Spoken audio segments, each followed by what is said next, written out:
pay the people that are referring you a client back the money, and also give your client who are buying multiple properties discount on properties. So instead of putting the money into advertising dollars, put it back into the people that are in your company. It's just some of the properties of your own logos for them. Okay, so this is the slide. So currently our portfolio is about 200 million. Here in Ontario, we have 35 properties and 4 down in the Orlando, Florida area.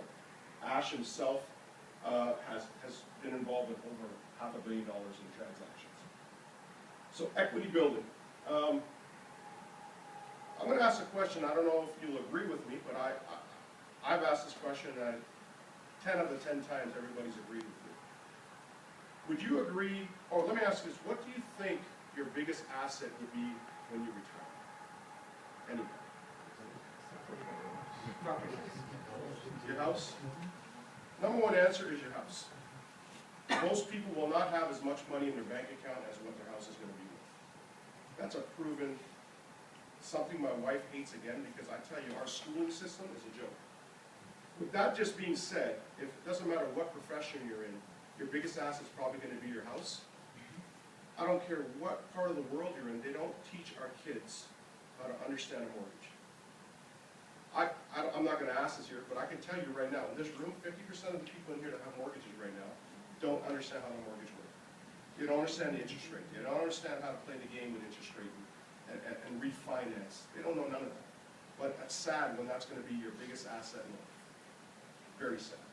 So equity building. Our thought is, if we all believe our biggest asset is going to be owning your home when you retire, well, let's have multiple homes. Let's find the best way to get multiple homes. So our system here is, we know we can buy one, let's leverage as much as we can and afford, and purchase more assets so that when this whole system is over 25 to 30 years in, retirement age, you've got multiple properties and you retire with not just one home, 2 homes, 5 homes, 10 homes, whatever you can afford.